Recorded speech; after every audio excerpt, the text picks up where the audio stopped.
가장 먼저 만난 이가 하녀다. 하녀는 전에 만난 서생보다 훨씬 고약해서 나를 보자마자 목덜미를 잡아채더니 밖으로 내동댕이 쳤다. 아이코, 이젠 다 틀렸다 싶어 눈을 감고 하늘에 운을 맡겼다. 하지만 추위와 배고픔은 도저히 참을 수 없었다. 나는 다시금 틈을 보아 부엌으로 기어들었다. 그러다 곧 다시 내동댕이 쳐졌다. 나는 내동댕이 쳐지고 기어들고 기어들다 내동댕이 쳐지는 짓을 4-4번은 되풀이했을 것이다. 그때 하녀라는 인간에게 정이 아주 뚝 떨어졌다. 지난번에 하녀의 꽁치를 훔쳐 복수하고 나니 그동안 묵은 채기가 겨우 내려간 것 같았다. 내가 마지막으로 붙잡혀 내동댕이 처지려 할 때 이 집 주인이 웬 소란이냐며 나왔다. 하녀는 나를 들고 주인을 향해 이 콩알만한 도둑고양이가 아무리 쫓아내도 부엌에 기어들어와서 미치고 팔짝 뛰겠어요. 라고 했다.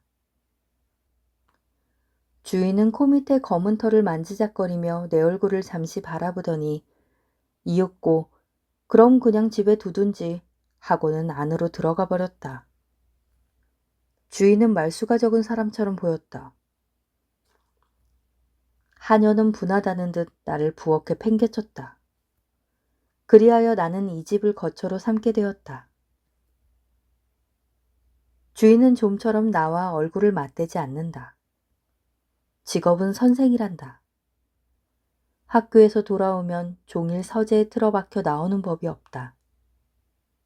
식구들은 그를 대단한 학자인 줄 안다. 본인도 학자 행세를 한다. 그러나 실상은 식구들의 말처럼 그리 부지런한 사람은 아니다. 나는 어쩌다 그의 서재를 엿보곤 하는데 그는 수시로 낮잠을 잔다. 읽다만 책 위로 침을 흘리기도 한다. 위가 약해서 피부색이 누렇고 생기라곤 찾아볼 수 없다. 그런 주제에 고봉밥을 먹는다. 고봉밥을 다 먹고 나면 다카디 아스타제라는 소화제를 먹는다. 소화제를 다 먹으면 책을 편다. 2-3페이지 읽으면 졸음이 쏟아진다.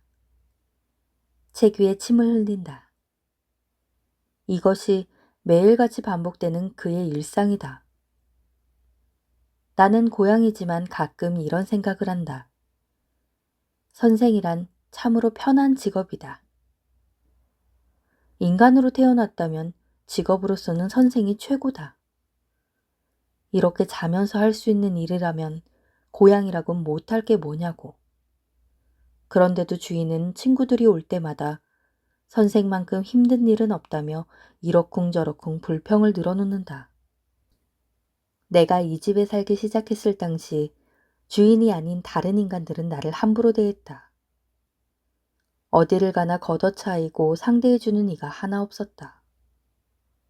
지금까지 이름을 지어주지 않은 것만 봐도 나를 얼마나 홀대하는지 알 수 있다. 나는 어쩔 수 없이 되도록 나를 집안으로 들여보내준 주인 곁에만 있으려 애썼다. 아침에 주인이 신문을 읽을 때는 그의 무릎 위에 올라간다. 그가 낮잠을 잘 때는 그의 등에 올라탄다. 주인이 이 행동을 좋아하는 건 아니지만 딱히 상대해주는 이가 없으니 어쩔 수 없다. 그 후 이런저런 경험 끝에 아침에는 밥통 위, 밤에는 고타스 위, 날씨가 좋은 낮에는 툇마루에서 잠을 청하기로 했다. 그러나 가장 기분이 좋은 건 밤에 이 집 아이들의 이부자리 속으로 기어들어가서 부대껴 자는 일이다. 아이들은 5살과 3살배기로 밤이 되면 둘이 한 이불 속에서 잔다. 나는 언제나 아이들 사이에서 내가 들어갈 만한 틈을 찾아내 어떻게든 파고드는데 운이 나빠 둘 중 하나라도 잠이 깨는 날엔 생난리가 난다. 특히 작은 아이 쪽 성질이 유별나서 한밤중에도 아랑곳하지 않고 고양이가 왔다 하며 큰 소리로 울어댄다. 그러면 예의신경성 위장병이 있는 주인은 꼭 잠에서 깨 옆방으로 달려온다. 얼마 전에는 자로 내 엉덩이를 3개 때렸다. 나는 인간과 함께 생활하며 관찰하면 관찰할수록 그들이 아주 방자한 존재라고 단언할 수밖에 없게 되었다. 특히 내가 가끔 함께 자는 아이들은 말하고 자시고도 없다. 저들 마음대로 나를 거꾸로 치켜드는가 하면 머리를 자루에 씌우거나 패대기 치고 붓두막 속에 밀어넣기도 한다. 게다가 내가 조금이라도 뭘 손대면 온 식구들이 쫓아다니며 나를 못살게 군다. 지난번에도 다다미에 발톱 좀 갈았다고 안주인이 어찌나 화를 내던지 그 뒤로는 방에 들기가 쉽지 않다. 내가 부엌 마룻바닥에서 벌벌 떨고 있어도 눈 하나 깜짝 안 한다. 내가 존경하는 건너집 고양이 흰둥이는 만날 때마다 인간만큼 피도 눈물도 없는 것들은 없다고 혀를 내두른다. 흰둥이는 얼마 전에 옥구슬 같은 새끼 4마리를 낳았다. 그런데 그 집 서생이 사흘째 되던 날 4마리를 모두 뒤뚫려 못에 버렸다고 한다. 흰둥이는 눈물을 흘리며 자초지종을 이야기했고 우리 고양이족이 부모 자식 간 서로 사랑하며 오순도순 살아가려면 인간과 싸워서 어떻게든 그들을 멸족시켜야 한다고 했다. 전부 옳은 말이다. 또한 이웃집 얼룩이는 인간이 소유권이라는 것을 이해하지 못한다며 크게 분개했다.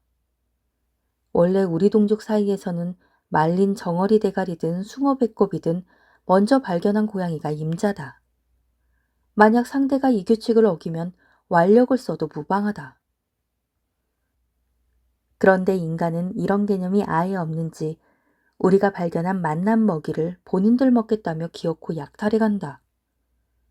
그들은 자신의 힘을 믿고 마땅히 우리가 먹어야 할 음식을 빼앗고는 시치미를 뗀다. 흰둥이는 군인 집에 살고 얼룩이의 주인은 변호사다. 나는 선생 집에 살아서 그런지 이런 일에 관해서는 흰둥이와 얼룩이보다 낙천적이다. 그저 하루하루 그럭저럭 지낼 수만 있다면 바랄 게 없다. 아무리 인간이라도 언제까지나 그렇게 번창할 수는 없으리라. 마음을 느긋하게 먹고 고양이의 시대를 기다리는 것이 좋을 것이다.